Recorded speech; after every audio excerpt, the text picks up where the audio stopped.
Good afternoon, everyone. Good afternoon. Welcome to The Reason We Learn. I'm your host, Deb Philman. And if this is your first time to the channel, please consider subscribing. This is a channel where I cover all things related to education in America, not just the crisis in education, but also what you might be able to do about it in your own life, or how you, as a person who possibly has grown children who've already left the system, can still help, because it touches all of our lives eventually. I do have other platforms where I do cover this topic. I'm on Substack at thereasonwelearn.substack.com. I have a locals community at thereasonwelearn.locals.com where I help parents who are looking already to leave the system and they want to find alternatives. I try to provide help and guidance there in a separate environment where we can interact more freely. And I have a Zoom call each week. And I also do the shows here. And then there's podcast audio on the Substack. So with all of that housekeeping said, today I do have a show for you. I have a guest who's on his way. And this guest is somebody I met on Twitter. I guess it was about a week ago. I was just looking around at different conversations going on, and I saw somebody talking about charter schools and, saying some things that were kind of new to me. And initially I thought we disagreed. So we had some back and forth. And I found out that he had a level of knowledge about the money situation with charter schools that I just didn't have. And part of the reason that he has that is that his name is Giovanni Brusto, and he's a communications professional. And right now he's serving as a comms director for a school board campaign. So in connection with that, he's had to immerse himself in research about budgets and policy positions. And that includes the relationship between these and charter schools. So apparently there's a lot I didn't know. And there's a lot that I think school choice advocates ought to know, because when you are advocating for something, you should probably know what it is you're asking for. I say pretty frequently on this channel, be careful what you wish for. You just might get it. And I understand parents are frustrated and concerned and they don't like the choices they have available to them. But it doesn't necessarily follow that we should rush headlong into one particular solution or listen to the politicians who are telling us that's what they support. And so we're so eager to have somebody support something that we think will help us that we go with their offering. So I invited him to come on the channel and asked him to please, share with us what he's learned, et cetera, and so forth. And I think he is working on getting his connection. So as soon as we get his connection set up properly, he will be on. But think about, as you're watching, think about questions that you have about charter schools. Let me briefly, before he comes on, give you my stance. And again, I don't know as much about the budgetary issues as he does. I'm thinking purely philosophically and at a slightly higher level politically. My problem with charter schools is as follows. They are still government run. They are still beholden to the government. The government is still the middleman as far as the money goes. The other potential negative is that, unlike the standard public schools, where they're subject to this certain transparency and the school board and so forth, they have their own board of directors, and you may or may not get an audience with them. And so, believe it or not, you don't have as much, even though they're public, you have a little less window into things. So I'm not a fan of the middleman. I'm not a fan of breaking off and having public monies go to something that is almost pseudo-private. And even though some of them might be wonderful, I don't think it's a panacea that solves our problem. So having said that, with my opinion, let us welcome Giovanni to our program. Welcome. Thank you so much for joining me today. Thank you for having me. I apologize. I was running a little late. That's fine. So introduced you and I gave kind of the lowdown about how we met on Twitter. And, there I was completely out of my depth when it came to the finance issues around charter schools. And I just gave the audience my position, which I sort of hinted to you is like, I don't think it's a panacea. And I'm a little nervous about the whole, like, government's still the middleman and you have even less transparency, blah, blah. But you're here to educate us, I hope, about what we're missing, the dark side of the money picture. What's the scoop? Yeah, so I'll give you a little bit of my background with charter schools. So I actually went to two. I graduated. Do I really want to name numbers? But just I'm to way older say than that, you, so you're fine. just to say that I graduated in 2004, and the issues that occurred then are still happening now. So one of them closed for money laundering. The head of the school, news cameras came in, and when they came to evict the school from the building, he fled to Vegas to go start another one. And the first one that I went to, um, this was ran by the Marriott Corporation. It was Marriott Hospitality Public Charter High School, and this was essentially, I look at it as being a PR stunt. I was always in front. There were always cameras around wherever I was. I did a lot of volunteering and charity work, and again, lots of footage and all that came from behind that. So in hindsight, that's pretty obvious. But halfway through my 10th grade year, I heard that the valedictorian was taking remedial classes in college, and I said, "Oh, absolutely not!" And I left immediately after, only to have the next school to close for money laundering within maybe 4 months at the most. So that's kind of how I got So into you it. So I've had a always pretty taken. negative introduction to the whole charter school scene.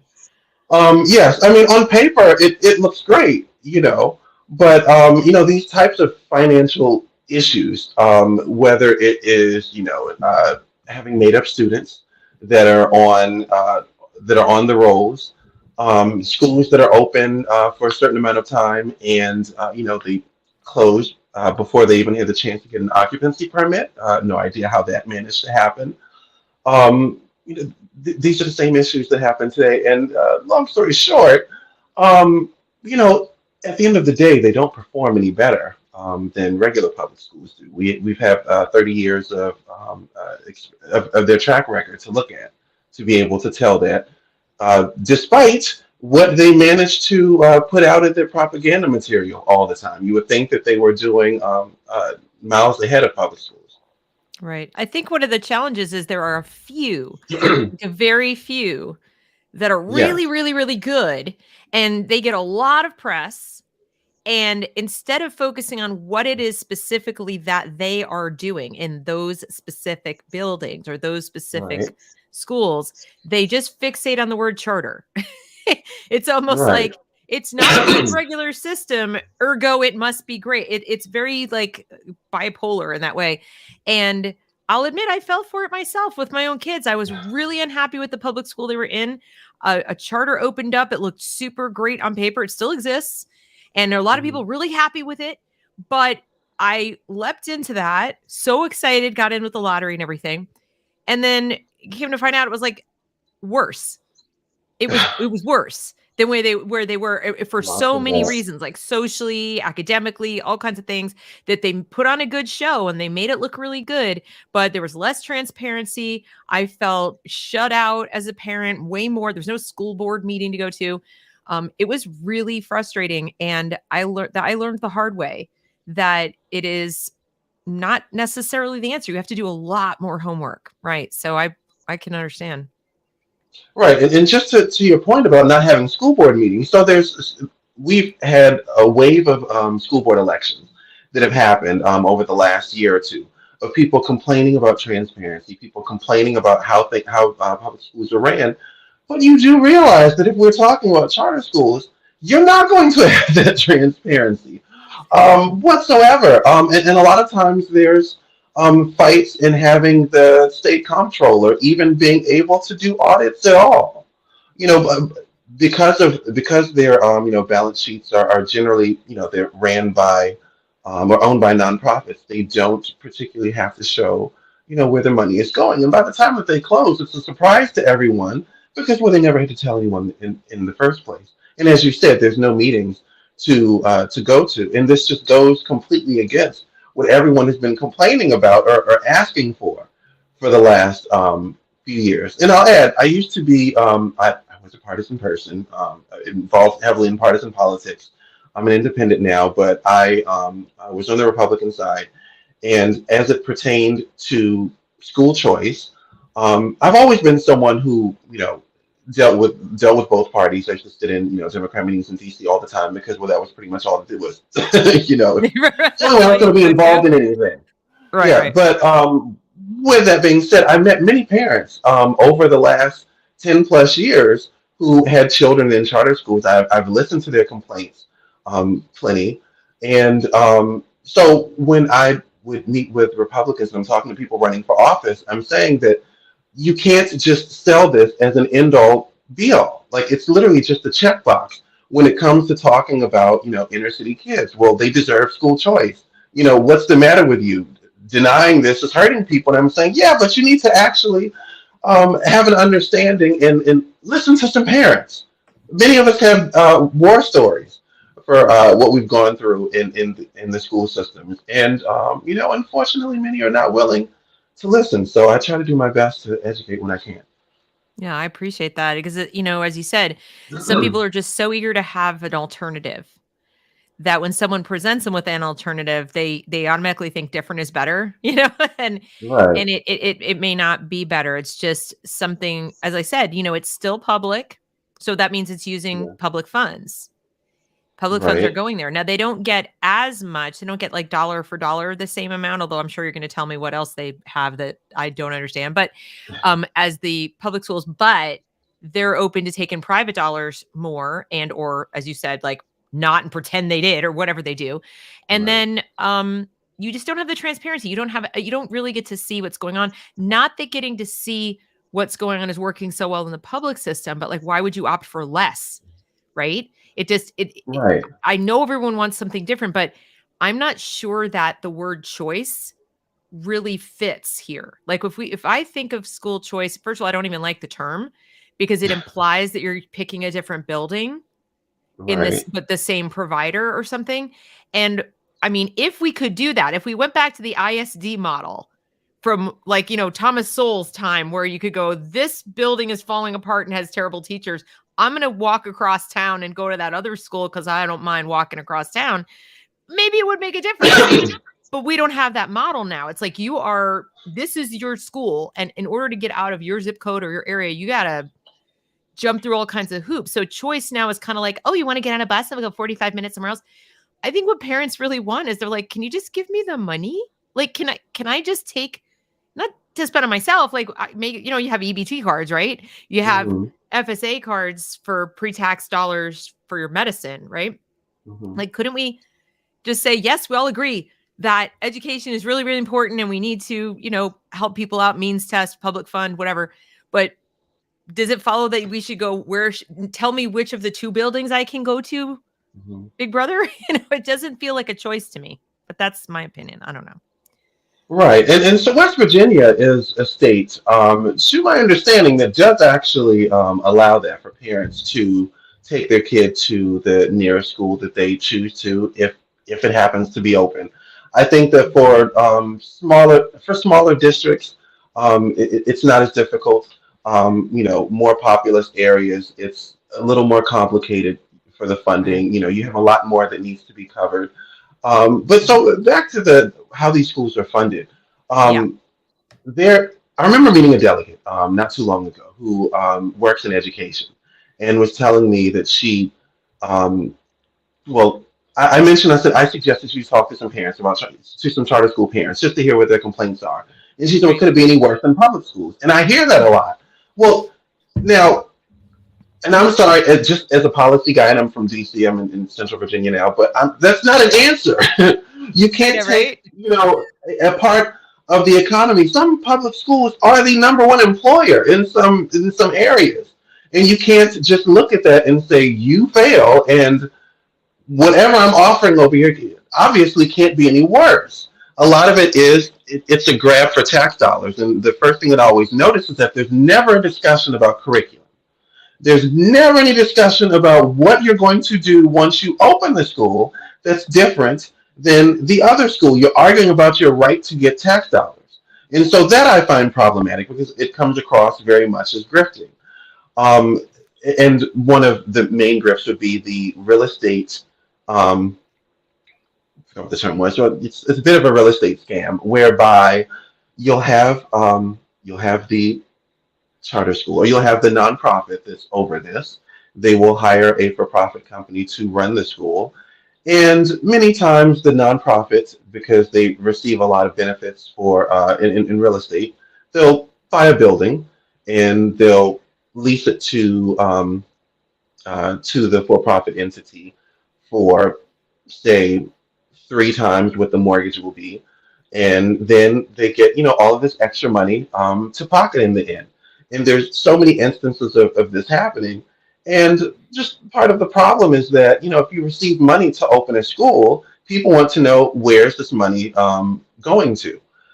There's just so many instances of that alone. What is being paid for these buildings is simply ridiculous. You should not be paying in multiples of what a mortgage would have been. You could have bought the building, but you paid all this money, and then say if the school closes, well, they can say, oh well, we made this profit, and they leave, and then often go and open another school somewhere else because another district doesn't really matter to them.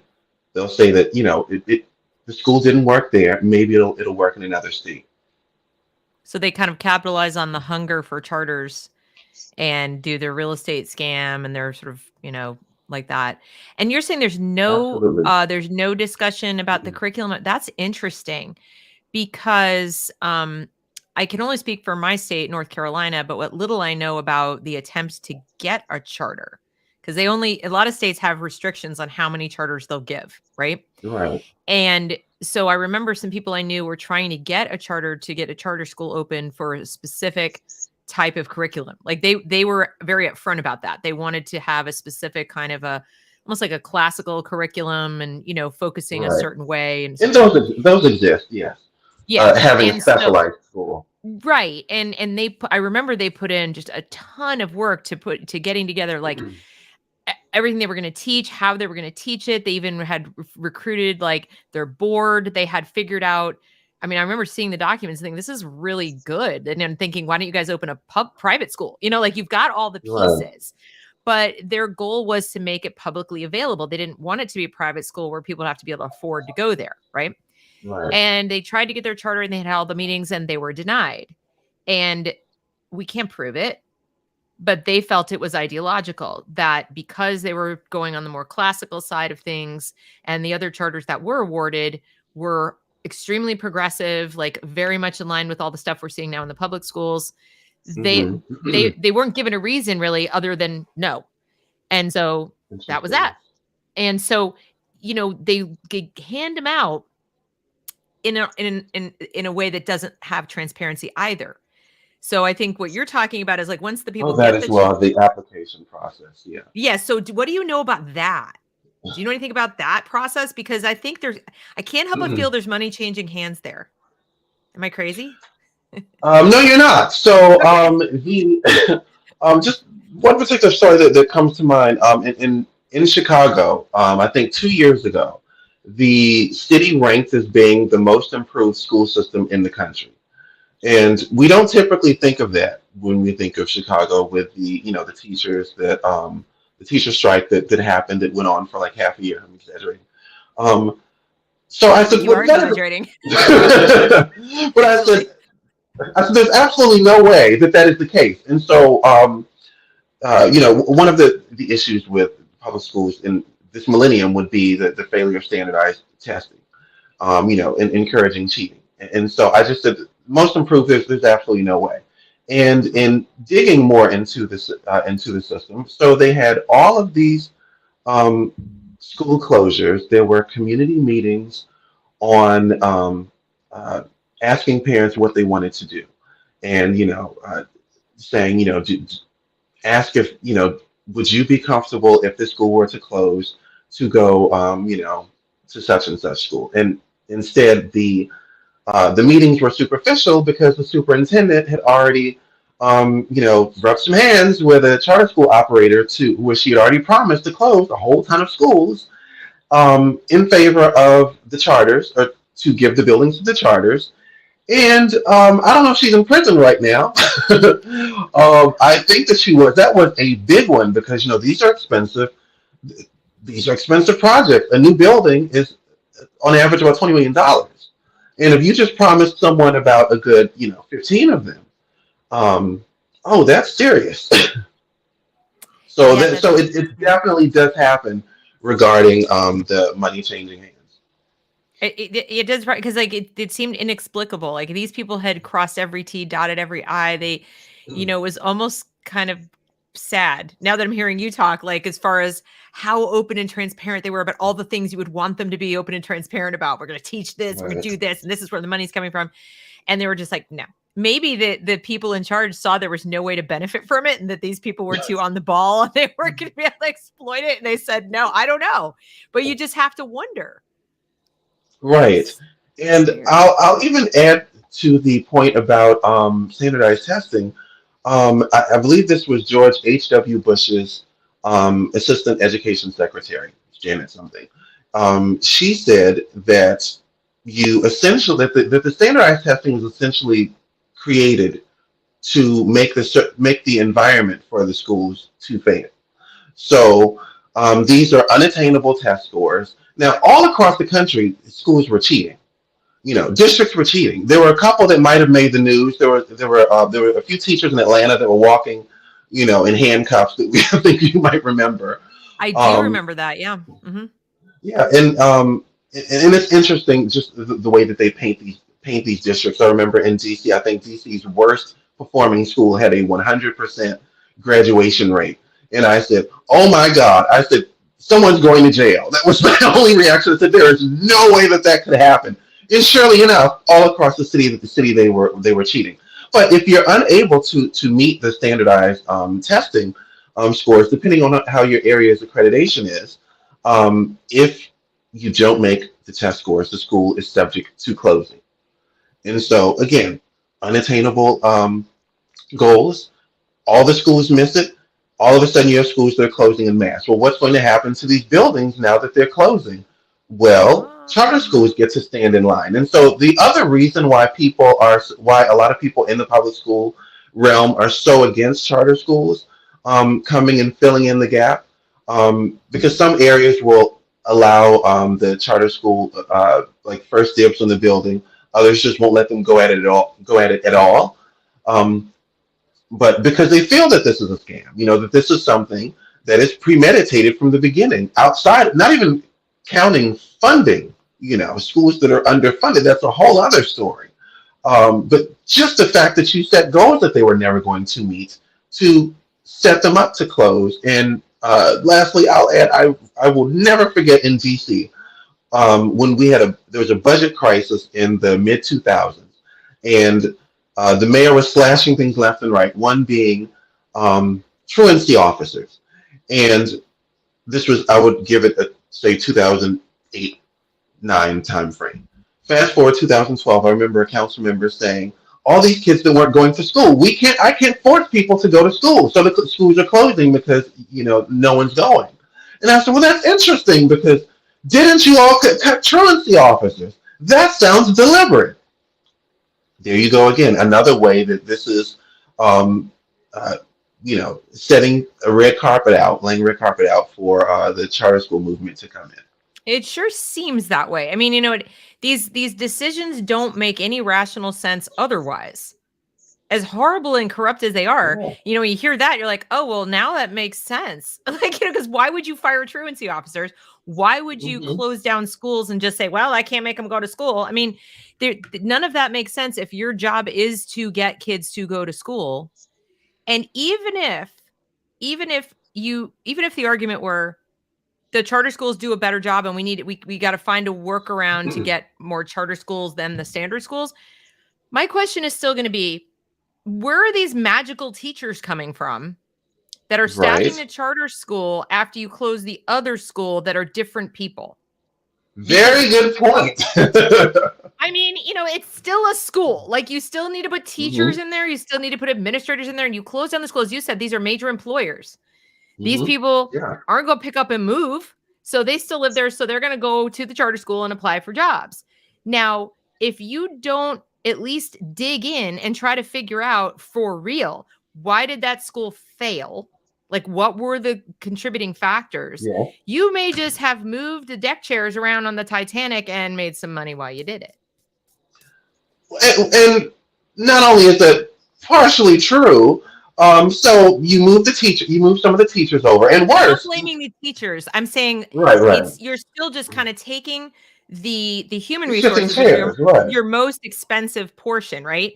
Hmm. And if you don't, if you're not transparent about what you're doing differently as far as curriculum, Right. policies, empowering the teachers to discipline, empowering, whatever you're going to do differently than what the public school had, then how does anyone even know that there really is a substantive difference other than there's some private things involved over here? Yes, this is the reason why I interrogate people on policy, and particularly those who are pushing for charter schools. I said that it's either that they have no understanding of what they're selling, or they just don't want to explain any of it. Now, the teachers that are being brought over, a lot of charter schools don't have to have certified teachers. There are some who've had teachers who did not graduate college, which is also interesting. You have teachers. I thought the state had requirements for that if you were public at all, like you had to have, for accreditation purposes, you had to have this certification. That was my understanding. Maybe it's different by state. Maybe it's Yeah, different state to state. different by state. Okay. Their state, Alabama is the only one, so off the top of my head, that I know that does not require certification. I was tweeting about it this morning. I said it's interesting. You have the fifth worst education ranking in the country, and yet you don't think the teachers need to be certified. Explain to me how that's supposed to work. But Right. a lot of charter schools will take fire teachers. They will take teachers who, and we know that it takes a bit to get teachers out of the public school system. So to go and take those teachers. Now that's interesting. You're preaching to us, the public, that you're going to have this better environment, better teachers, etc., and yet you're bringing people who were fired out of the public school system. Right. And the thing That's is, again, problematic. not all charters will do that. Obviously, there are some that are very Right, good right. people want to go to. But as you said, you have to look at the curriculum, you have to look at those other things. And I just want to make one little note, because I have meant, you don't know this necessarily, but on this channel, I have said that I don't put a lot of stock in certification, not because it would be worthless no matter what, but because generally speaking, the certification standards have very little to do with your instruction capabilities, your teaching ability, your knowledge of a subject matter, and more to Understood. do with making sure you go pay the university to take a certain number Right, of professional development classes. So I'm more interested in like background checks. You know what I mean? I'm more interested right, in that, right. like you said, we know the person wasn't just fired for cause. We know the person knows what they're doing. They did graduate college, whatever. So, but the certification may or may not, it's not like the holy grail, just like charter schools are not the holy grail. But as you said, it's kind of a starting point that if you're Yeah, not going to do that, and you're not going to run background check, and you're going to hire from fire teachers, and then now it becomes a free for all. exactly. And I'll add that charter school teachers, they tend to work more. They're less experienced. They're paid less, and they have much higher burnout. They don't last as long. And again, I mean, the most important part, this is being sold to underprivileged children, and and what would help them the most is to have viable teachers, experienced teachers who are able to help them, because public schools, particularly ones in disadvantaged areas, need more work. And so to choose a teacher, for instance, that's right out of school, and it's called the Uberization of teachers, and running through them, keeping them just for 2 years until they get burned Right. out and possibly leave the profession altogether, that is definitely not helpful. Right. We had a comment from somebody. I was just answering it, in fact, that because I did just mention in the show that, and before as well, not all charters are what we're talking about. There are some really Right. good ones. There's some Hillsdale charters, there's some classical charters. I actually interviewed a guy from one that isn't down in Houston that is fantastic. So, you do have your really good ones, but the point I think that you're making is they're not a panacea. They're not just this magical thing that's going to make it all better. And they aren't automatically required to have the kind of transparency. If they choose to do that, that's wonderful. And you as the parent should be following up on that, check their curriculum, check how they're financed, check all that stuff. But they're not all created equal. It's just because it says charter doesn't mean it's automatically better, I think is the point. The only other thing I'll say about Montessori is like other teaching methodologies, it too has been taken and corrupted. So you have to also look into how they're interpreting Montessori. Just because it says Montessori doesn't mean it's Maria Montessori's method. So just, it's like everything else, parents. I mean, would you agree with me, Giovanni, that don't follow labels? You've got to do your homework. These are your kids. This is their education. You're just going to have to you're just going to have to look under the hood. You're really going to have to do that. Very much so. And I'll just add that just looking at what their statistics are regarding the performance of charter schools, of claiming that they're so much better, you can pick a number of districts across the country. They expel children much more. I know New York City offhand, if you, well, you can be expelled for any behavioral issue, no matter how minor. That's literally, what the state code says. And so, again, they're known for expelling kids more. Chicago,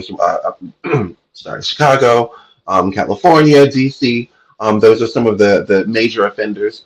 And so if you get rid of all of the children who happen to not be high performing, because a lot of these schools say that they boast being in lower income and lower socioeconomic areas and saying, well, we perform so much better. Well, you perform so much better because you got rid of all of the bad kids. It's similar to crime in a city like Detroit. You can say that the city's doing better safety-wise because, well, you just got rid of, not got rid of, but, gentrification, people are moving. So the demographics, the actual people who are there are not the same.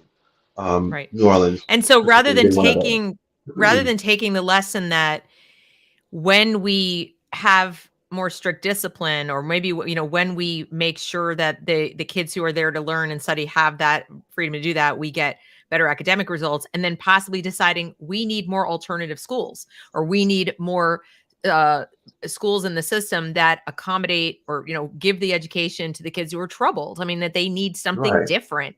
They're not going to work well in the mainstream, Gen Pop kind of school. That's not punishment. I'm not talking about punishment. I'm talking about, you've got kids that are really struggling for a wide variety of reasons. I mean, my personal bent is different environment.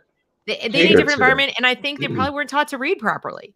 You get past third grade and you didn't get the proper reading, your likelihood of behavior problems skyrockets. So maybe they need to go a little slower. They need some more remediation, but maybe that's the lesson, not just let's open up more of the regular charter schools and kick these kids out. Where are they going to go? Exactly. And so they end up going back to the regular public school. And so then naturally their numbers go down, and then they point and say, aha, look at what our neighbor's doing over there. We told you. And regarding the reason why the per pupil funding tends to be, so high, and especially in a lot of the lower income areas, poverty is expensive. And handling children in these areas costs more. You're going to have the cost of police officers, for instance, in the buildings. Let's say you have 3 of them. That could easily be $50 an hour. That adds up. Social workers, things of that nature. These are things that you would likely not have in a private school, because people are always doing linear comparison, saying, well, this school is operating at so much less of a margin. Well, that's because they don't have children with the same types of issues. Yeah. And it's I think the important point that you've been making is that curriculum is nowhere to be found in this discussion. Right. That really should be the top thing that's being talked about. If we're talking about children who can't read, then why are you spending all of this time, with these YouTube presentations, with these foundations that are coming to town, and they all pretty much say the same thing about, let's give the child a choice. But what is the choice? Can we discuss it? Can we break down how you're teaching any difference? And also for people like my governor and lieutenant governor, I met them both and spoke to both, but you have to say a little more than kids deserve choice. We know that all the children are not going to go there. So what happens if I'm a parent with a child that's left behind in the public school? If you're Right. And the money, it's black and white. If it leaves the public school, it's going to go to another school, and it's you're leaving a hole there. You're leaving a vacuum. You Mhm. have less, you have more to cover with less money, Right. and so you're leaving that issue. And it's amazing that I've seen these people campaigning and have been in office for all this time. And my question that I had from day one is, what about the public school? And I've yet to have anyone to answer that. If I would What's rather, the and I would problem find there? it to be more honest, if candidates would get up and make a good faith argument, you know, against the public school system. Like, in other words, I mean, be more honest and say, like, it doesn't work. It's got all these things in place, these perverse incentives that make it hard to give the kids what they want. So, what I'm for is getting money into the hands of the parents, and so they can, find other solutions. I'm for incentivizing, really top notch private situations where it's not, like you said, it's not a grift. There'll be some requirements and so forth, but I mean, like, Mhm. be honest about it. Don't just pretend that the husk of what's left is going to function better automatically. Because what I think has gone wrong is, for many, many years, people latched onto the whole concept of student teacher ratio, student teacher ratio. If we just had fewer students in the class, everything would magically improve. And again, no talk about the curriculum, no talk about the teaching quality and things Right. like that. And so I think people mistakenly think, well, if you remove a bunch of kids from the public setting and the class size goes down, won't that be good? I mean, what's the difference? Aren't you just, yeah, the money follows those kids to the other school, but they have fewer kids to work with. So what's the big deal? Here's what people are missing: administrative bloat in the past, like 25 years, has gone like almost a straight line in the air. So the public Yes, it schools has. have very top heavy. They have administrators, they have directors, they have all these Mhm. people. They keep adding more. It's not teachers. It's not instructional staff. It's not support staff for special needs kids. It's not all the things you need to fulfill their, IEPs. It's way up in here. The guy's pushing a piece of paper from one side to the other side of the desk, whatever. And so when the kid leaves, that's money that leaves, like you said, it does leave the school, or it leaves the district. It goes over here, but it's not like all of it. They don't take a percentage from like the whole picture. It doesn't go to the classroom. Those people are You're still right. getting paid their six-figure salaries, and they don't fire administrators when the enrollments go down. I've noticed that. They fire teachers, they don't fire administrators. You're right, and I'll say that there are a number of administrative positions that I feel that are needed, that I suggest. But even with that, there's still, as you said, it's almost very elusive, with the number of very top heavy ones. Again, with poverty being expensive and just a lot of positions that are needed sort of to manage those children. I was discussing with a teacher that having a type of treatment plan for kids who had behavioral issues. Having one person who's dedicated to going to the parents' house or to the child's house, meeting with the children there, having another to meet to handle the academic part, and meeting with the student and the teachers, possibly to shadow them inside of the class. And well, that takes time, right? And so multiply this by all of the children who have behavioral issues, so that they're not failing at the end of the year. You can't just have one or two people doing this. Um, but those are things that never seem to happen. But we have areas like DC, the Northern Virginia area. I think that those superintendents, their salaries are around 600,000. You know, um, And then they talk about schools being underfunded. And you're like, yeah, the right? school's underfunded. You're not. You're doing just fine. Yeah, and look, I tried to look at their work, and I tried to defend it. It's a little hard to do. It's Yeah, I'd say so. And they're very political at this point. They're politicians.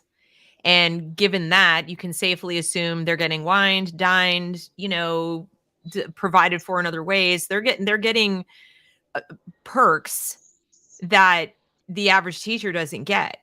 Right. And I know it's easy to rag on teachers, and there are plenty of teachers that I think need to not be teaching. We see them sometimes on TikTok. But at the same time, as my guest the other day mentioned, we have a tendency to pick on like the very bottom of this food chain that Right. has like the least say in what's going on. And it doesn't make them, noble and pure necessarily, but I think it's misdirected. And like to your Absolutely. point, there are people way up here that are just getting away with a lot of things that nobody even knows about. So what I would like to understand more is when you looked into the funding, so you explained the real estate model, which seems Mhm. pretty obvious. Now that you described it, I'm like, wow, I kind of feel stupid. I never thought of that. But then what other things have you seen where there's kind of like corruption and money issues in that respect? Are there any other things, or is it mostly a real estate grift? Real estate is the easiest. It is the most easiest. It's the most obvious. Many times these schools operate as tax shelters, um, and so and even and to say how obvious. Sorry, just to piggyback on that again. How obvious that is. Both of the charter schools that I went to, something didn't seem right with them a lot. Just walking around the building, something doesn't seem right.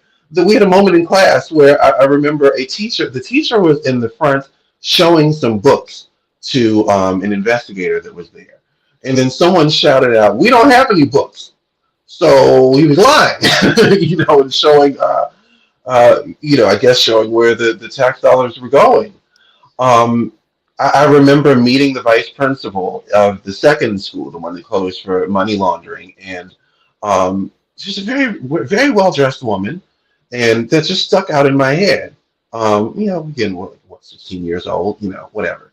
But then when I happened to read where all of this money went, I said, well, rule number one, and it's actually this is why I study black market economics, and it literally comes back to my time in school. I said, well, rule number one about stealing money, you shouldn't look like you're stealing money. Right. Um, but as far as other school funding, well, so charter school administrators and some of the higher end employees make in multiples of what um, they would in a public school.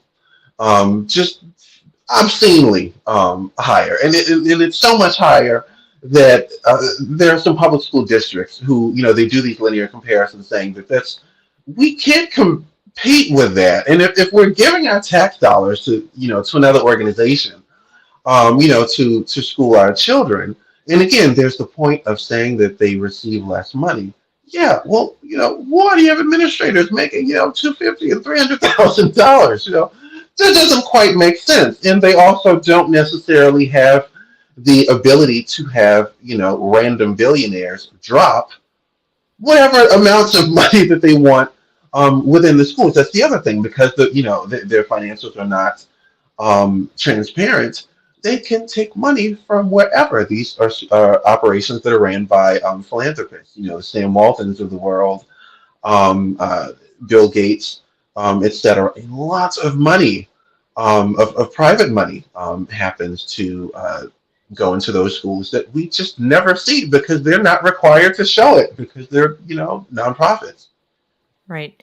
I honestly believe that the charter my kids went to was a somewhat of a vanity project for the two people who founded it.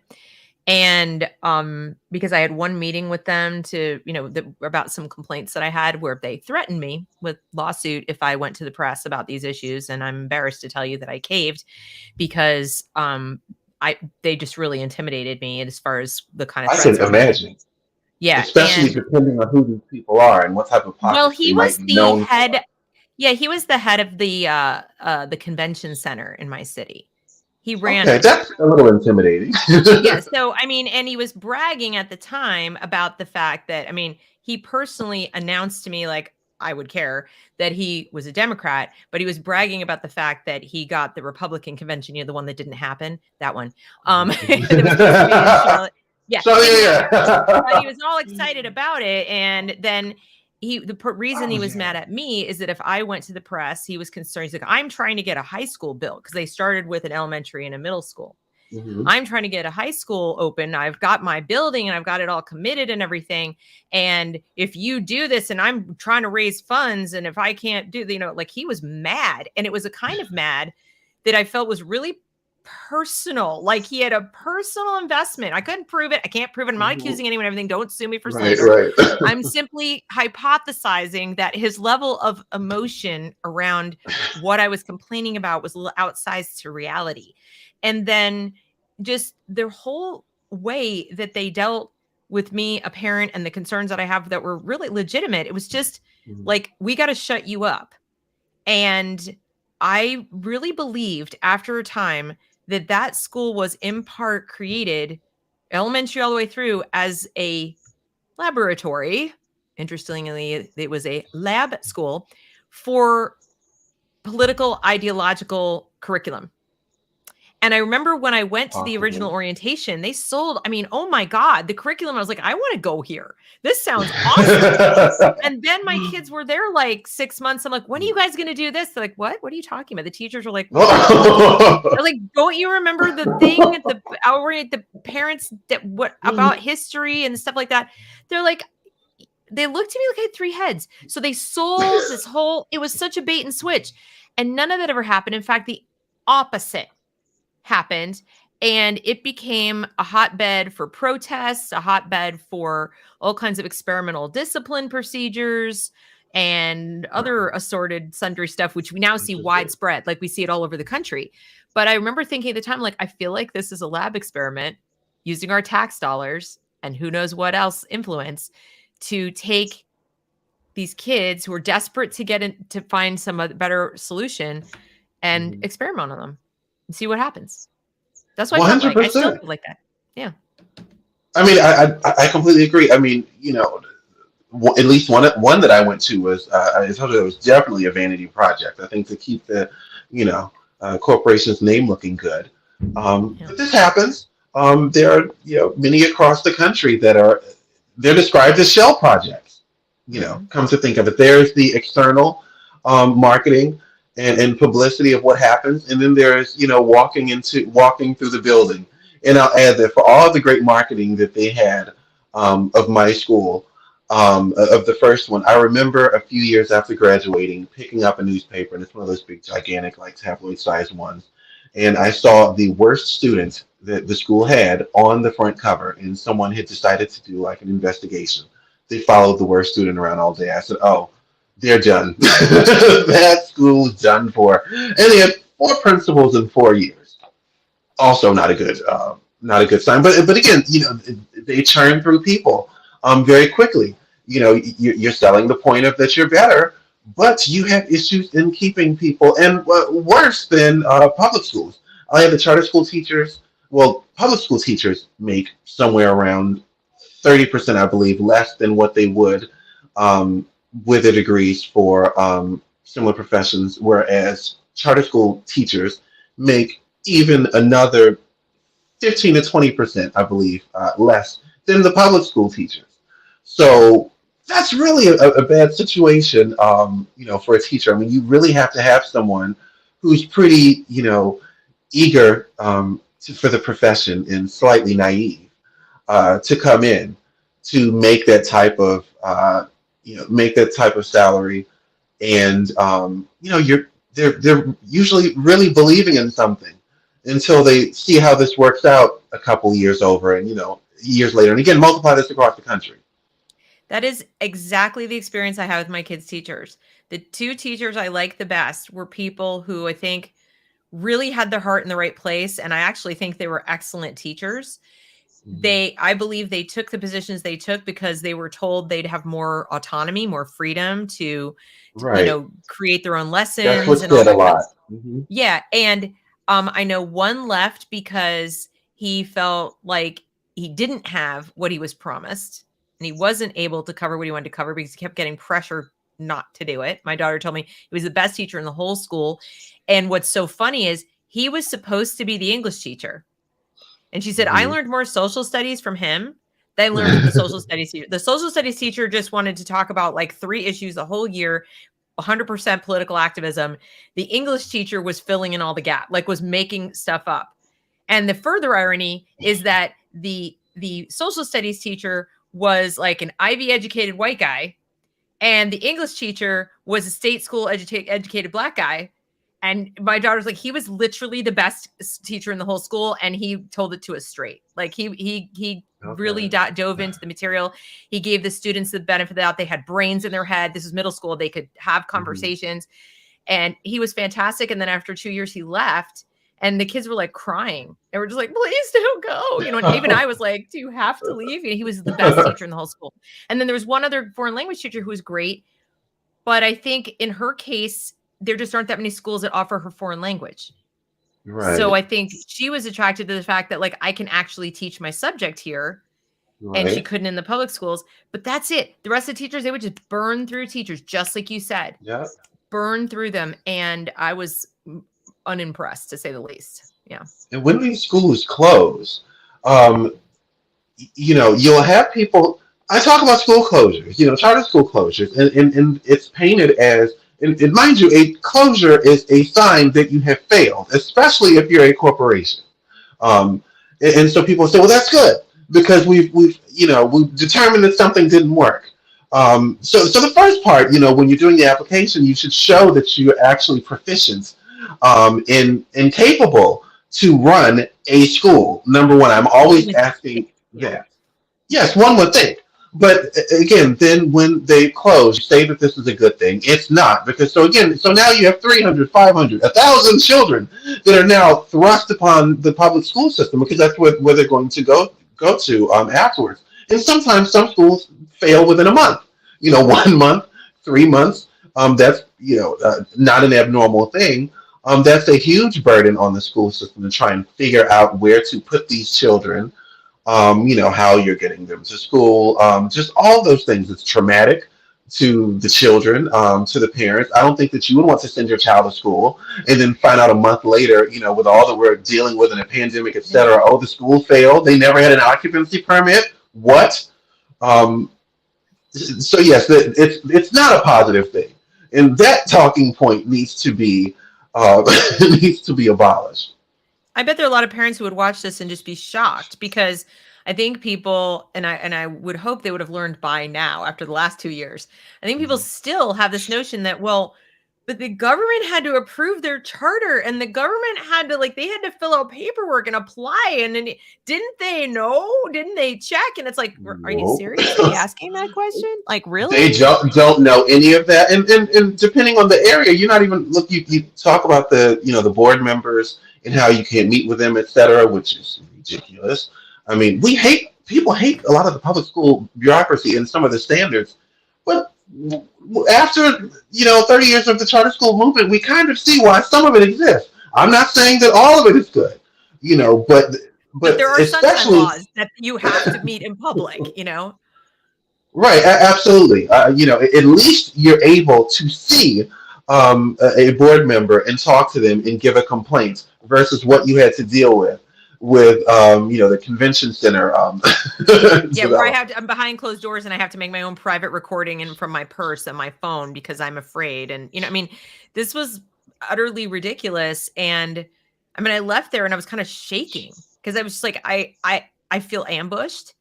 They were like, we really want to talk to you about your concerns. Oh, please come in. And I'm like all excited. Oh, this is good. I get to meet with them and tell them what I'm upset about. And that's not at all what happened.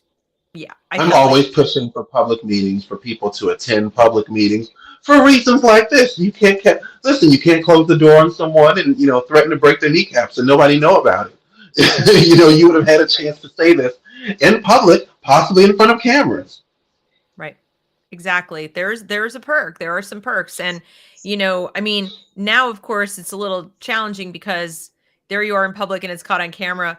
But it's now that camera footage is owned by the government, and the government, has been of late using that to impugn parents in other ways. So, none of this is great news. Like am I correct in saying that it's not like you're coming here and saying, public school is so much better than you thought it was. You were just saying, please don't listen to the talking points relying on charter school. And, public school may be a problem, but it's not as big a problem as this. Or like, am I correct in kind of? Oh, absolutely. And I'll add, for disclosure's sake, I'm a communications director for a public school board campaign at the moment. However, we talk about both sides of this, of course, the positives and the negatives of public and public-private charter school, all of this. I interrogate my candidate all day long. But yes, I mean, I try to, teach parents to how to hold their schools accountable, no matter, Right. what they are, the public or public or charter. And again, my issue with charter schools and the political aspect of it is I just want you all to understand what it is that you're selling to the public. Right. Yeah, I think that's a great point. So to that end, tell us, the public, what we should specifically be looking for if, first things first, if a candidate steps up and says, oh, yeah, I'm for school choice, charter, that should already be like a kind of a red flag, like, to start asking questions about what they actually know about these individual charters they support. But what else can we do if parents have kids and they're thinking of moving them into charter, or they're thinking of supporting the whole charter movement in their city, state, county, whatever? Where should they look to get more info? What should they do? All right. Good question. I feel that election season comes around and it's kind of hard to miss who it is, miss who it is that's running. If you want to attend your school board meetings, that's important because you're not guaranteed to get into a charter. So it would behoove you to know, what's happening again in the local school system in case that happens to be where your child is going to be. And or then you'll have people closes. Exactly. You get what you want and you end up there anyway. So, right. So speak to them, and you'll have people who will get up and speak who happen to be pro-charter, and those who express their intent to open charter schools, who do make these things known during public school meetings. That's free press for folks as well. So probably one of the best places would be to go to your local school board meeting. Okay, so that's where, and as far as specific charters that have applied, is that information open to the public such that the public can weigh into because remember, they're applying to get your tax dollars. Right. And I agree, we elect representatives, and then those representatives, I don't know if it's at the Board of Ed or wherever, that they make those decisions as far as who's going to get the charge and who isn't. But is there any place that taxpayers can look to see what the applications are if they want to make public comment about them? It varies by state. So I know that in Virginia, to my knowledge, we just have there's a board. I believe that there's a representative from a number of the school systems. Guys, don't shoot me if I'm slightly off. Who make up a board who vote on new charters coming in. So it's kind of interesting that those who happen to be on a public school board are going to vote to have on whether a charter is going to come, which is going to be taking your tax dollars. So of course that makes sense as to why we're dead last in the country for school choice. Who's going to vote away their own dollars? So that's Virginia. You have other places like, I believe Illinois has a number of, they're called, what are they called? A number of charter school authorizers, bodies that authorize charter schools. In my opinion, I feel that there should really be only one way in. If you failed after being approved by the state government, say of Illinois, I can't understand the reason why you get to go somewhere else and open the school again. That makes no sense to me. But it happens. It's almost like the national background check system. Right. That does kind of surprise me. Because you can be authorized by either by the state government. You can be authorized by a number of universities, and there's another one in Illinois that I just can't think of. And when I first heard that, I said that it's completely ridiculous. And so people are stuck on the word choice. And so the response that I'd received in discussing this on Twitter was, well, you just have a choice of being authorized in different places. And I said, that doesn't make sense. That even the most pro-capitalist person, that there's one state government that you go through. If the state has determined that you are a crook, you are a crook. There's not a way to get around that within that state. So I don't know why we get to do that in education in some areas. Yeah, that seems, this is part of why I really would love to, eliminate the government monopoly on the administration and management of the actual product of education. Like, I mean, I get the arguments for the funding of it, in other words, Right. like we're collecting some money and we're going to devote it to education. But I just think it just creates these bizarre incentives that can't help but be tied to political interests. And also then because political interests and business interests have a tendency to dance together, right? Because you need money to run a campaign. And so the farther they get their fingers into the education pie, the more chance they're going to mess it up for the kids on the other end. And I just feel like that monopoly creates it's a giant pot of money. It makes up, a huge percentage of your property taxes, whether you're a homeowner or a landlord, doesn't really matter. You're paying enormous property taxes. In many states, you have secondary and tertiary ways of funding them on top of that are taxes, gas taxes, sales taxes. There's all different kinds of taxes that are used for education. So it ends up being a plus bond measures. You have, enormous pot of money. I can't help but believe there's people sitting in the background going, how could they not? How could they not? Human beings are human beings, and there will always be bad ones. There are, look, in Detroit, when they were having their massive education issue there, when there's a documentary and a parent was kicked out. There's what you dealt with in meeting with someone, I think the principal at your school, whereas they would haul parents out by the police who would make their complaints in Detroit in their public school system. That's coming soon, though. That's already happened. That's going to happen more. Yeah. I remember a parent being kicked out, and she said that I've been kicked out of worse whorehouses. In Detroit, they paid for, the school board was leasing a floor in the city's most expensive office building, and the cost of leasing, I think, that floor might have been the equivalent of either buying the building or, I don't know, buying something equivalent, but it was completely outrageous. And so again, I contacted our school board recently, all of the members, just because I like being an equal opportunity beat up person. I like to make sure that everyone has the chance to weigh in on conversation. Americans for Prosperity was coming to town to talk about education. And I said, I bet you didn't contact the school board. I'll do it for you. I want them to be there to defend themselves. I don't want you to just sit in a room and just pat yourselves on the back about how you're going to bring school choice. No, we're going to make this interesting.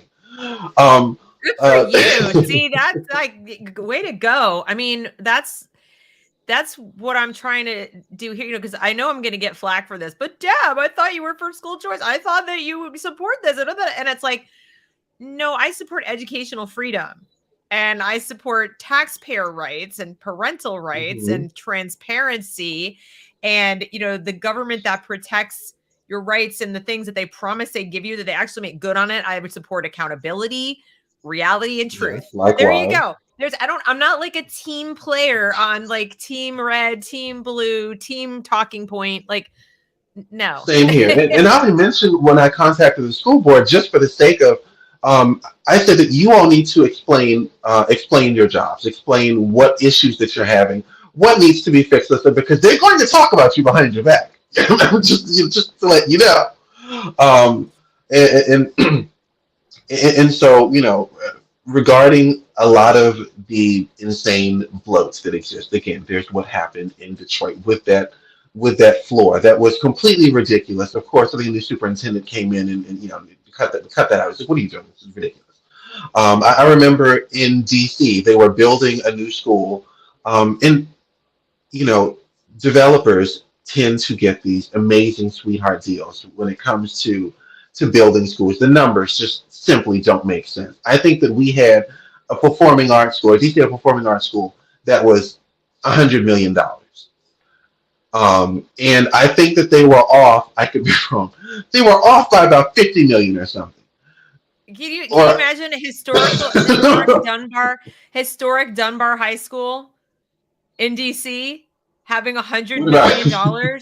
Can you imagine? I'm picking like the graduates of Dunbar going like, do you know what we could have done with $100 million? I mean, and that school sent people to graduate. They had PhDs, judges, scientists, teachers. Right. I mean, and no. If me or you wrote a budget and we were off $50 million of taxpayer dollars, you'd be in jail.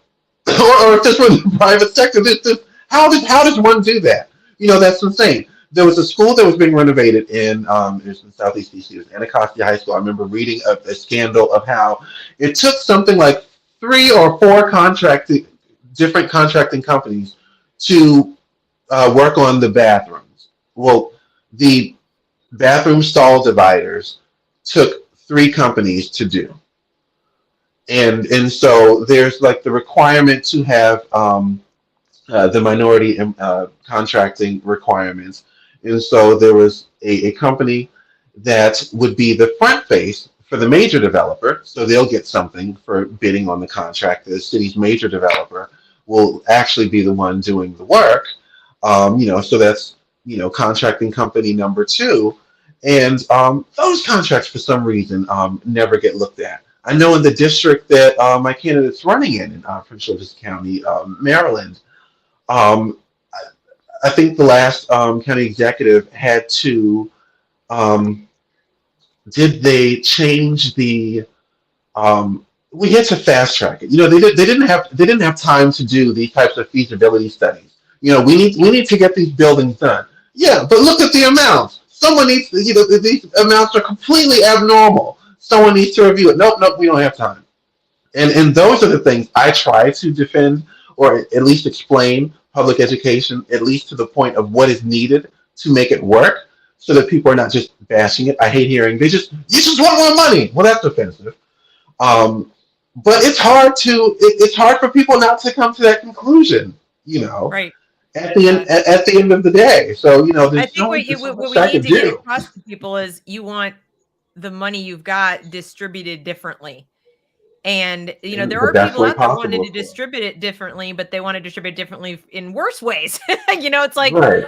What you kind of remind me of. Did you ever see that movie? It was a long time ago, so I'm dating myself, but it was called Dave, and it was Kevin Kline plays the president. He's not really supposed to be the president. They just like plucked this guy who was like worked at an employment office. I did. Okay. Do you remember Charles Grodin? And he plays the role of his accountant, his buddy who was an accountant, and he has him over for sandwiches one night at the White House late, and they're looking at the budget in the White House, and he's like, they should be in jail. They should be out of business. There's no way to run it.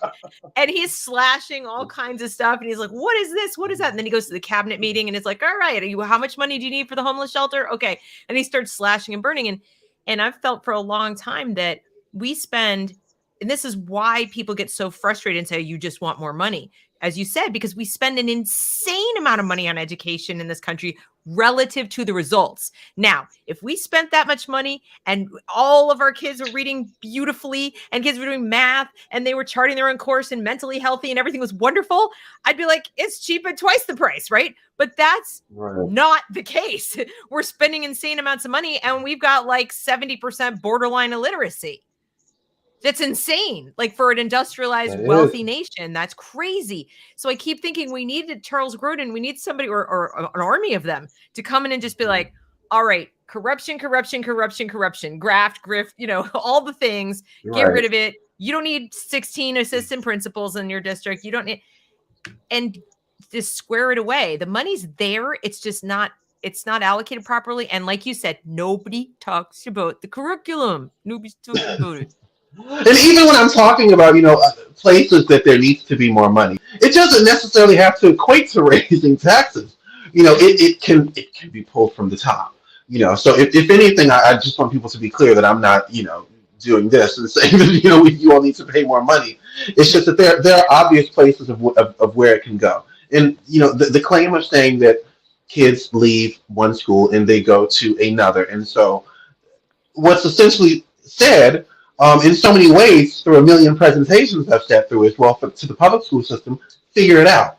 Well, the figuring it out usually pertains or usually equates to um, all of the extracurricular activities being gone. There's no longer PE, there's no longer arts, science labs closed, things of that nature. And so if the goal is for them to do better, they automatically go and do worse. Again, you have more to cover with less money, and you have a lot of state legislatures that then make the decision to allocate some money to fill in the gap for the charter school students or the new found charter school students that have left. That tends to be a little controversial, but again, you're kind of leaving a giant hole in the public school system, and that's something that doesn't get talked about in these beautiful pitches that get made.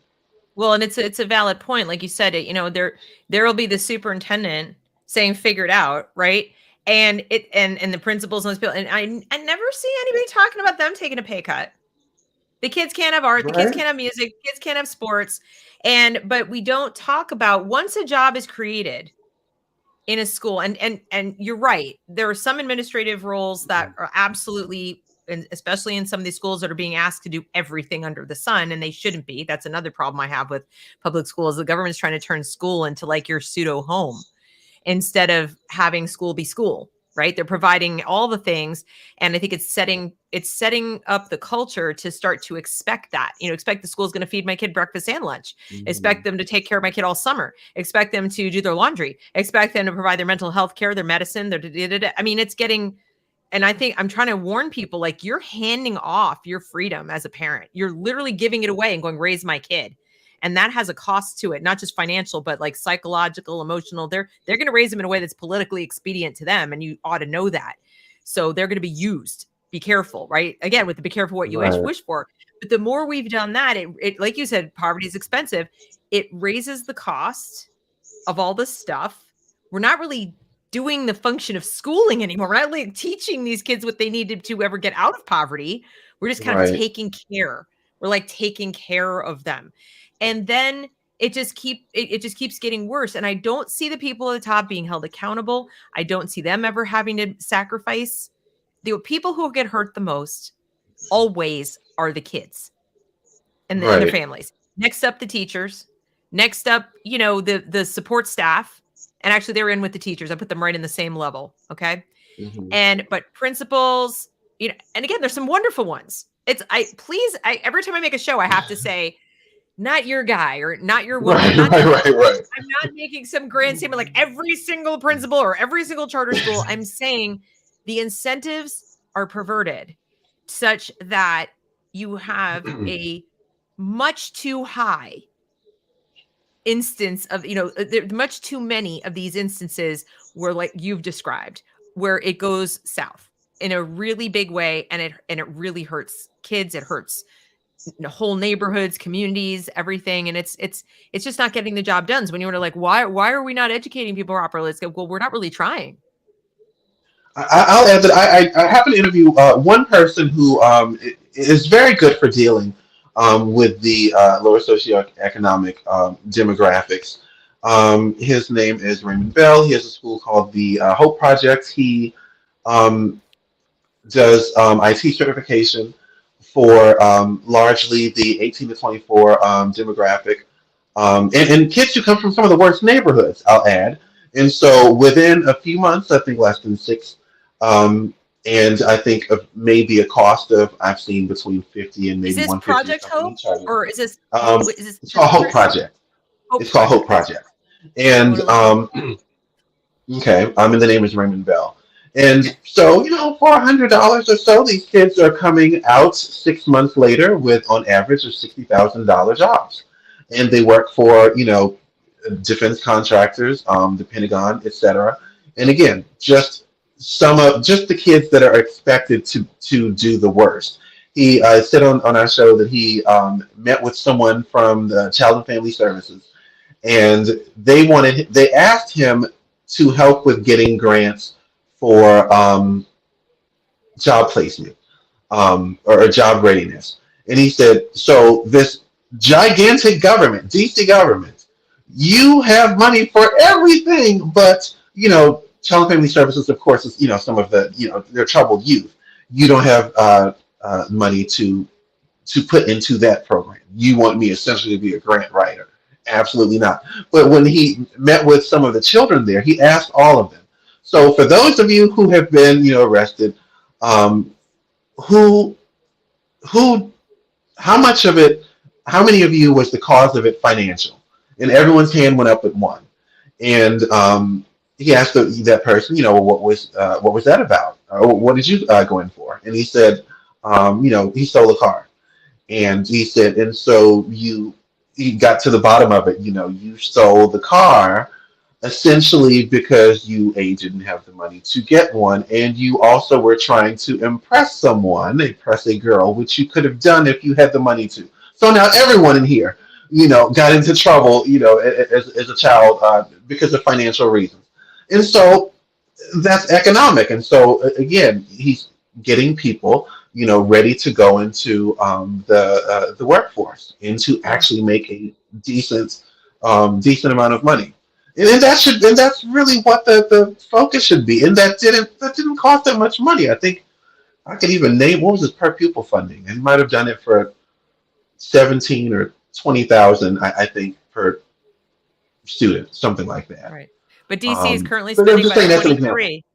DC is spending 23, and most of it's not on the Right. actual instruction. It's on administration and other physical plant and all And he's kinds of had other things. issues with dealing with DC, and he's in the neighboring Prince George's County where I have a candidate, and he says, PG County's treating him perfectly. But my point is, so you have an example of someone who has a great program, who has a track record of success. And I'll add, sidebar, he ran against Marion Barry back in the day. I tried to connect him with his office. Barry's office was being a little belligerent. God rest his soul.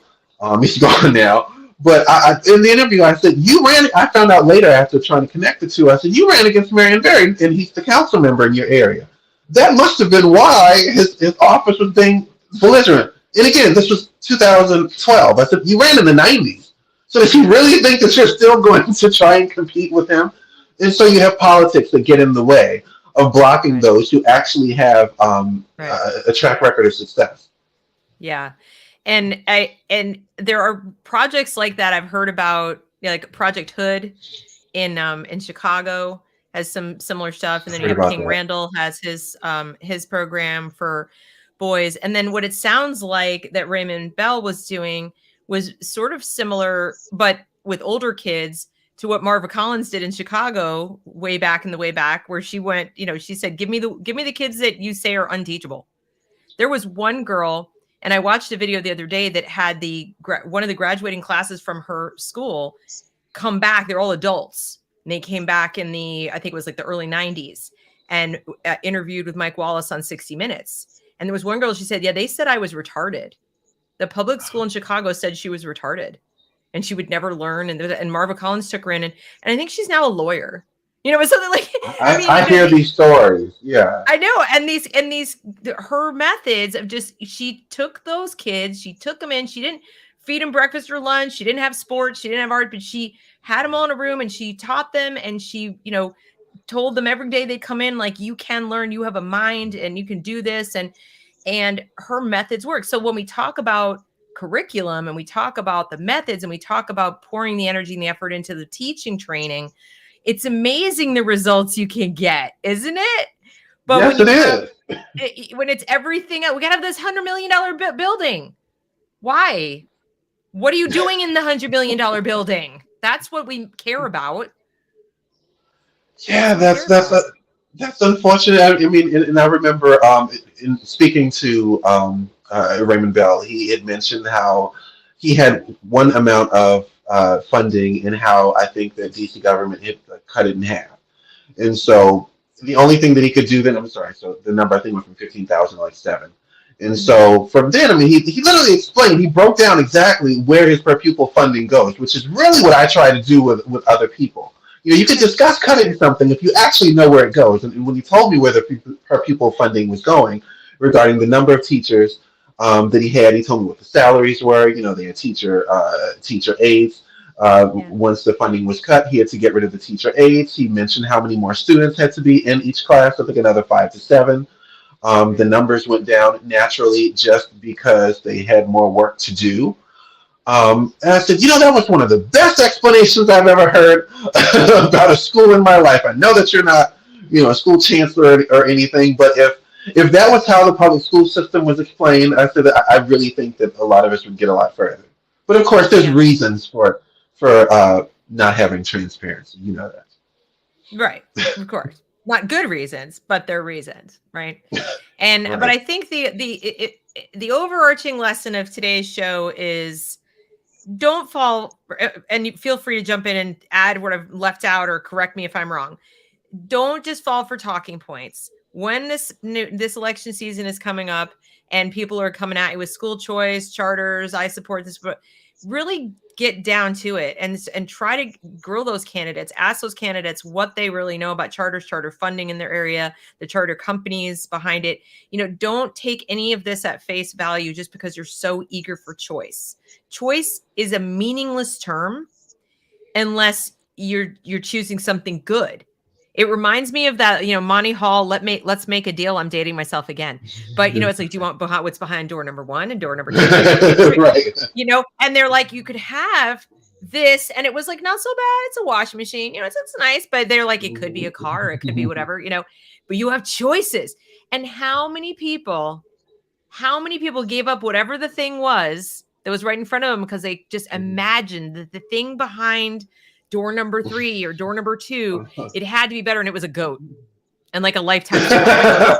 No, seriously, like sometimes they'd give you like a livestock for real. And so, but to me, that's like the perfect analogy is like, they're going, but it's choice. And you're like, it's door number 2. It's door number 2, really. And I'll just say, that's what happened to me. I did go to 2 charter schools. And by the time 10th grade was over and I had those experiences, I said, oh, we're not going for a 3rd one. And I finished in public school. I hate to say it, but the devil you know is the devil you know. Now, I mean, it's a pain in the butt to file FOIA requests, and it's a pain in the butt to go to school board meetings. And anybody who watches my channel at all knows that I don't hold out a whole lot of hope that that's going to change for the better. But it is a known, and it is like you have rights there for the moment.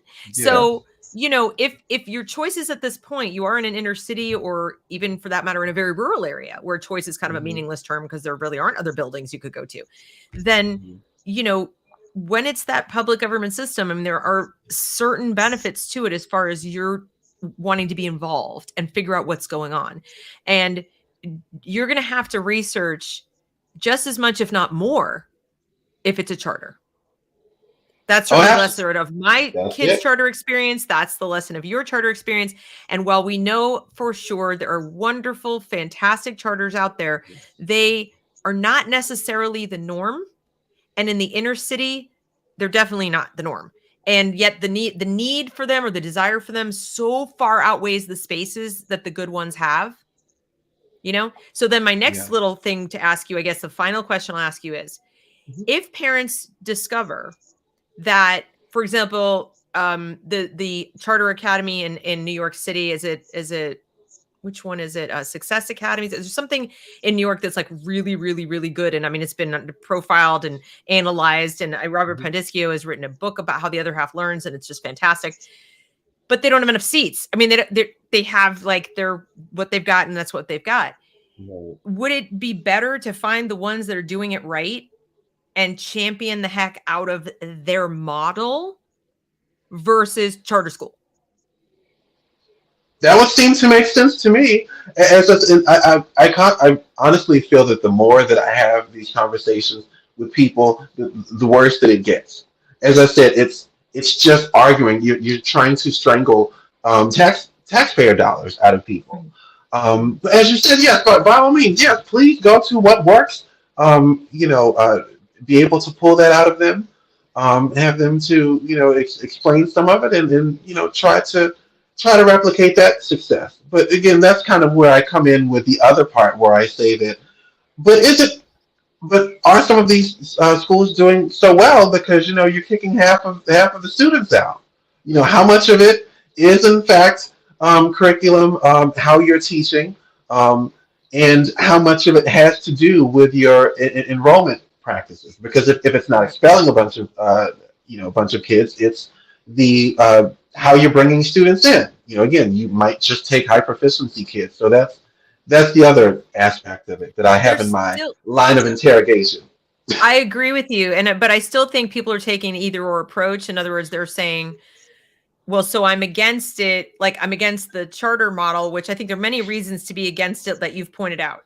But they'll say that because of the other reasons you just gave, that you're able to kick kids out, you can only select a few, whatever.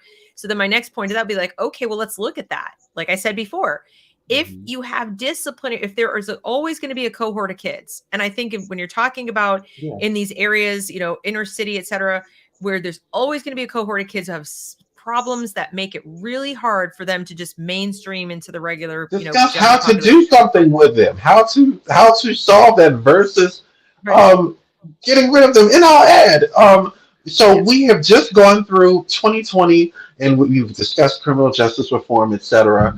And one of the talking points that I think that both sides of the aisle have sort of addressed or looked at have been things like the school to prison pipeline, and over policing inside of schools. Charter schools happen to do more of that. So that's just an interesting point to make. And Mhm. so, if we're trying to, do away with over policing inside of, urban areas, um, not to say that all charter schools are doing that, but it's something to consider when they are coming to town. And you should also probably take a look at, at their disciplinary procedures, because they tend to be much tougher um, in charter schools. And one of the things that, well, public and charter have been doing is something to keep an eye on. Um, I don't know who ever thought that locking children in padded rooms was a good idea, but there's a number of charter schools who happen to do that. Have you ever heard of that? No. And I mean, as I told you, like in the charter school my kids were in, they went the other direction. So they went they were equity focused before equity was a thing. And Hmm. so they did the group punishment thing from the start.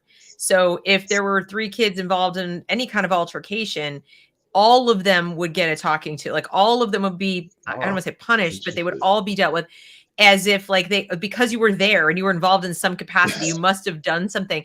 And my daughter was involved in one of those as far as she was literally a bystander, but because she was there, they pulled her onto this and it really traumatized her because she was like, I not only didn't do anything that was wrong, I didn't do anything, period. I was literally standing next to a tree when these people had this argument, and I'm involved purely because I was there and like we had to be fair. So it really bothered her because when you're a kid, And if she especially stayed there, that could have been a record for her. I mean, that could have been on, who knows what type of record that they exactly. were keeping of And her by the time she gets to like the 12th grade.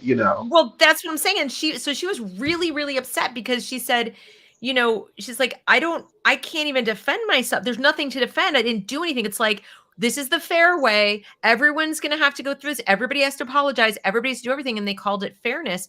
And kids I think, tend to have an exaggerated sense of fairness in the first place. They think, Hmm. like even Steven, whatever, but they tend to also understand it should connect with something, not just Yeah. you were breathing in the vicinity, so you're guilty too.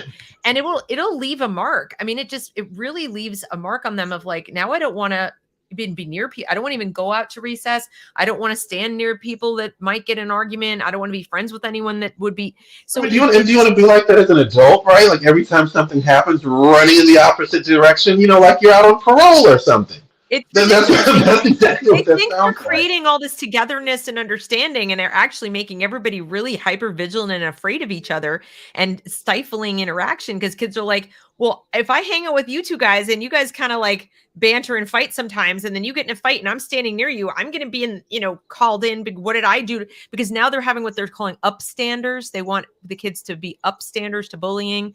And so if you were in the vicinity of someone getting bullied or getting, yelled at or whatever, and you didn't say anything to stop it, or you didn't do anything, now that can be part of why you're guilty. The way they're doing it. So they were experimenting with all kinds of newfangled models of discipline, to the point where my kids were coming home and saying, yeah, so today's fight, I'm like, I'm sorry, what?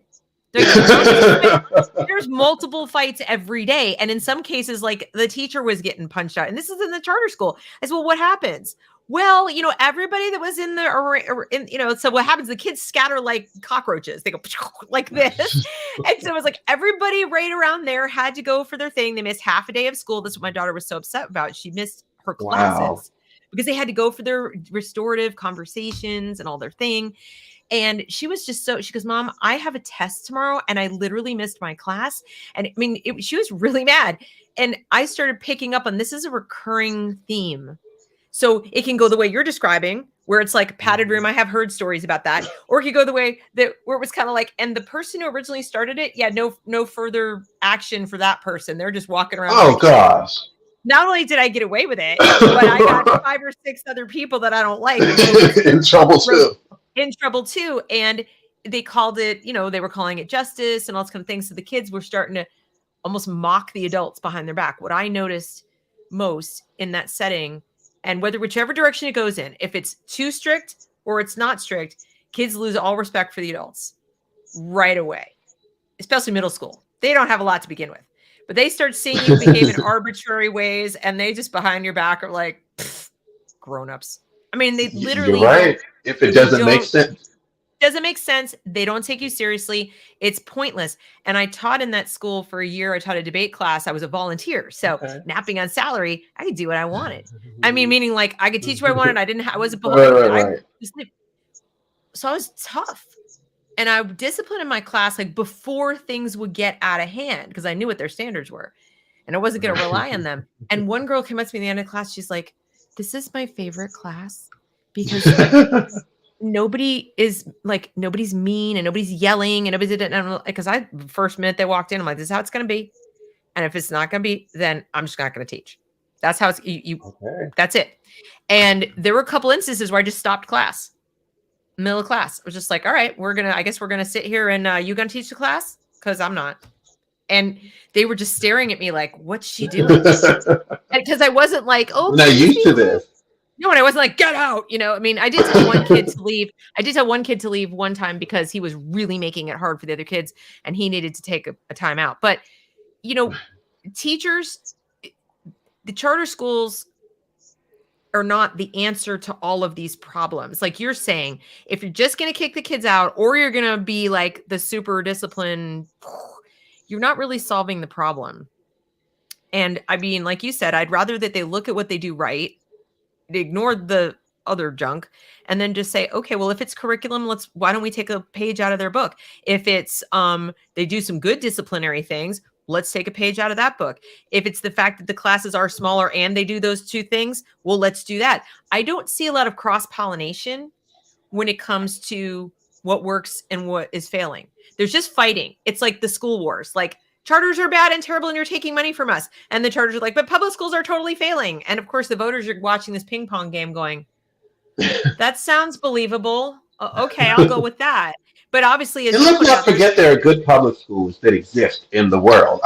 Every so often I'm kind of shocked that I have to remind people that they're all not terrible. Many of you, particularly people in politics, all of you, for the most part, went to good public schools. So stop pretending that those don't exist. Even for the philanthropists, for them to be the age of, boomers and older, you most likely went to a good public school. Right. So wouldn't it be better to go back and think what made it good? And like, maybe we need to focus on that. As opposed to, and like I said, I'm not a big fan of the government being the one that is running it. That's a separate conversation from the funding. But right. and because I think that's why it got so bad. I think that the temptation for corruption is too tempting. to people who can schmooze you on TV. You know, it's now we've got all kinds of ways to schmooze you and lie to you and cover things up and hide things. And people are like stressed out and so many bits of information. I don't have time to figure it out. I mean, you went through this and you researched That it. I is bet kind of the it nature of government, it sadly. takes a long time. So if you're going to interact with government run systems, you're committing to putting that time in to understanding the nature of the beast you're interacting with, because you're putting your kid there. You're like, here, honey, go and spend 8 hours in the loving embrace of the state. And Right. it's probably a good idea to know the individuals in the building, the curriculum they're teaching, the whatever they're doing, because it's just not good enough to say, well, the government approved it. It's probably pretty good. Yeah. Yeah, not Been to the not post not office always the lately? case. Been to the DMV? Exactly.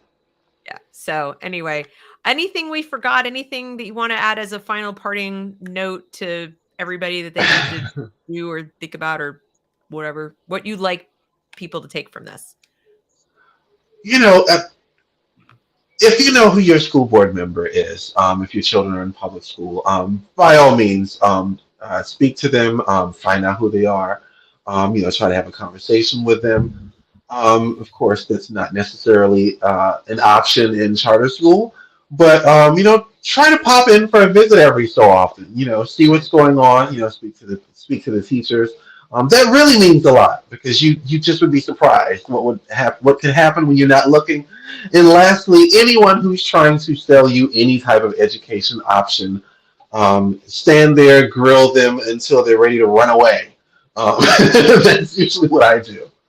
I think And that when is they really start good going away advice. screaming, they that's usually my sign that, see, tell people I was right. Yeah. Maybe they'll come back next time after doing the homework. Exactly. I just wanted to quickly share something. There's somebody in the comments, Amana Lula, who has said that they work in a charter in the Bronx. It's a really good school, not perfect, needs to work on things, but a good nurturing place. The kids are beautiful. And then I said, one of the reasons why I think our school is good is because most of the parents are invested in their children's progress. And really, you wouldn't you say that would be true of any school that's good, like charter or otherwise, right? Even regular public schools, if you're invested in what's going on there, it's going to be, I think, better, right? It Or it no? does it does help. I personally feel that just one of the issues with that, I forgot what district it was, where they were giving away, or they were discussing what type of technology to give away, and it only happened to have been the wealthier parents who were there, and they were able to make the decisions. And so it's just kind of unfortunate, in politics is the same way, say with city council meetings, that you tend to have people who have the free time, who happen to be a little more well off, who are able to be as involved. And so therefore they have a little bit more, just decision making power. Not to say that people who are less well off do not get involved, but just statistically they're less likely to, because they have other things to worry about. Like during COVID, people were like working and trying not to die, Right. and so that was kind of where their time was going. So it would help if parents are involved, but if they're not, that just kind of explains that. I don't want to, pick on those who are unable to. I would agree with that. And the other thing that I would say, and it's something I've said often, is if you're going to take on a job, and this is what the government has done, and this is what I've said to parents as well, is like, as much as we've gotten used to their offering, they keep adding to the offering. It's not really Right. hard at this point because it gets them elected, right? It's hard at this point to just blame the parents, because if you're running for office in some places, you got to think like, what am I going to give them? What am I going to give them? What can I give them? What can I sell them? They'll elect me. Yeah. And so if somebody's giving you, making like they're giving you a perk, what are you going to say? No, I don't want that. I mean, I would, but not everybody would do that. Most people are going to be like, yeah, that'd be kind of nice. And you almost can't blame them. Like you said, if they're like, I got to work 2 shifts just to pay the bills, if I can have my kid there till 6 p.m. and they're going to cover that, or they can feed him or what. So you keep giving these things, there's potential negative unintended consequences of people get used to them. They build their lives around them. There are. So I've told parents too, I've said, look, it's not entirely your fault. You grew up in the system. So you came to expect that's what it looks like. There's things about it you like, you counted on, you Right. had kids with that in mind. And now, with COVID in particular, it was like, boop, you're standing on a rug and they just like pulled it out from under you. And it's, I'm trying to sell people on educating your own or finding alternative solutions, but I respect the fact that I can't just sell that. I have to explain to people the insecurity that has come with the alleged security. It's not really secure. Right. We just learned that. It's also not secure in the sense that they're your child is, and they reserve the right to not tell you what they're doing, not tell you what they're teaching them, not tell you what kind of, medical treatment they're giving or not giving, whatever, what kind of conversations they're having with your kids behind your back. So it's like a false sense of security. And so anytime somebody's trying to sell you on a perk or a benefit that's at your expense, thank you for your tax dollars, I Right. shall now give you this thing. You really got to dig in and ask questions. Don't let the shiny new thing like fool you, because the ultimate goal is to get your kid an education, a good education. That's job one. And they took it on. The government took it on, and the government continues to maintain it. They don't want to let go, do they? They don't want to let go. And the people, they're on both sides of the aisle. Nobody wants to. It's like the holy grail. Nobody wants to, or sacred Yeah. cow rather. They I'll don't want add to touch that it. all of those perks, particularly, the things involving lower socioeconomic areas, even though that I could possibly rate some type, well, I do communications, I could defend anything. But even though there's an explanation, for a lot of these things, this goes back to the reason why I brought up Raven Bell. Like, this is economic, so this is tied to your government as well. So if you address being able to attract good paying jobs and being able to move people up economically, that will take away the need for all of those things. Because I've also been that person. I remember the first time that I realized it was kind of a normal thing for some areas to have daycares in high schools. I remember being shocked. I forgot that the first charter school I went to had one on the first floor. It actually didn't. I didn't realize at the time that our children were there, because that just wasn't something that I imagined would be a thing. I just thought, I said, well, oh, maybe I was downtown DC. I said, maybe this was, other people in the area. No, these were mostly our students I found out years later. Um, you know, again, that demand would not be there again if the economic aspect of those areas Right. uh, And then it were goes in a addressed. circle, because then, when your economic situation is what it is and your kids have to go to a not so great school, then you don't necessarily have the skills or the knowledge to get the good job, and the cycle repeats. So, I mean, I come at it from the standpoint of if these kids had like the Marva Collins graduates who were growing up in the absolute worst neighborhood in Chicago and were slated to Mhm. fail for like 75 different reasons, and they're all, professionals and doing all kinds of things now because of their education. So she didn't really move the bar in terms of their economic situation, but she gave them hope. She gave them skills. And the second they Mhm. set foot out her door, they had something to offer. They had like what Raymond Bell is doing. They had a skill. They had Right. something that was they could sell or promise or whatever that somebody wanted, that was at a higher rate than if they didn't have that education. Their peers that were in the public school. In fact, they asked him in the special, like, where did your friends end up who had been in the public school or the regular public school? And some of them said, well, a couple of them are dead. Some of them ended up in jail. Others of them are like, barely employed. So same kids, same neighborhood, same type of families. Like the whole thing was the same. It's just she plucked the ones that the school said they're retarded, they're dumb, they can't learn, they're failures, garbage, right? And she's like, I'll take them. People like And her are threats to the public school system. Unfortunately, that was what was happening with Raymond Bell. He was seen as a threat. Look, if we give this guy too much money, or if he becomes too big, he's going to shame all of us. All of us are going to get voted out of office. instead, they should be going to him and saying, teach us. Like, That's what what I is it always that you're suggest doing? with government critics. I'm like, it would behoove you to actually go to these people to speak to them, versus just trying to shun them over into the corner. You never know, especially if they have a track record. So hopefully we'll Well, see more of those two people.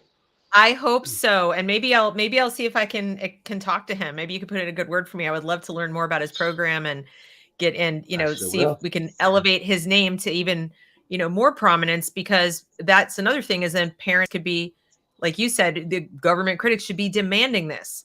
I think a lot of parents don't know what they're asking for. They're like, fix the schools, make it better. Just something, right? It's like, just do something, right? Like, and so that's why hey, we'll do charters or school choice is so appealing. It's like, it's the thing.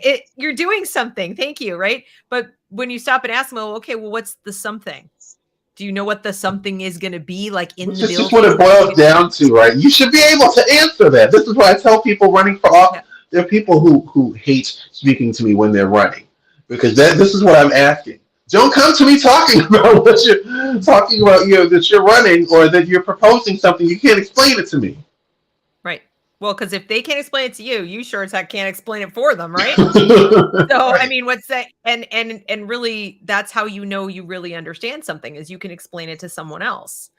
And that's kind of the test of whether you learned it. So I think parents need to learn more about what it is they want in the first place. What are you looking for from education? What would fixed look like? What would should your child's day feel like? If you were your child, put on their shoes and imagine yourself in the class. What do you think it should be like? Because simply having it be open and not wearing a mask and, whatever, like them not pushing horrible, political ideas, is not good enough. As one of my friends says, it's a pretty low bar, I'll add. It's a very low bar. Truman says all the time, he's been on this channel, and he said, because he used to work in the schools as one of the behavioral, teachers, okay, for the kids with the behavior struggles. And he said, we could get rid of all those bad ideas and all that ideology and all that stuff today, and it would still be a mess, because you still have the same curriculum and you still have the teachers that are not trained to do the teaching and so many things. So you really that's not even the most of it, right? No, it isn't. You have to. That's how I look at it. Yeah, parents have to, and that only came about because of all the other problems. So parents have to really articulate, what do I want, and not just be lured in by charter, right? So, but I'm so grateful that you did this, because how we met was so funny. Like, really, I told them before you came on, I was like, I'm thinking, but this, but that, and you're like, no, did you correcting me? And I honestly, you guys, audience, everybody, this is something I am really committed to. This, because Thomas Sowell is kind of my hero, and the guy's fully committed to empiricism. If I'm wrong, I'm wrong. If I said something I don't know jack about and somebody knows more and they can correct me, then I want to learn. I don't want to get it wrong. This is too important. Our kids' education is way too important to all of us. So, Giovanni, I can't thank you enough. This was so important and so educational. Please, everybody who came, share it, like it, so the algorithm loves us, make comments, etc. Where can they find you if they want to just follow you and your own work product? Where can people go? Yes. I will keep it simple. My website is JaVonniBrustow.com. And for the most part, you can find me on most social media, just searching my name, Giovanni Brusto. Okay, JaVonniBrustow.com. And guys, you can go there. You can check out his stuff and follow him on Twitter. My show name, come to think of it. Huh? I thought I mentioned my show name, come to think of it. It's the Media Mogul News Hour. And it is it airs on the Misty TV Channel on Roku. Okay, so it's Mystic TV Channel? Misty, Misty. Oh, okay, Misty on Roku. Ty. Okay, Ty. See, I can't even hear properly. Okay. I'm getting so old. All right, there we go. So, and what do you discuss there? Is it more the media stuff, the communication stuff that you do, right? Interviews. So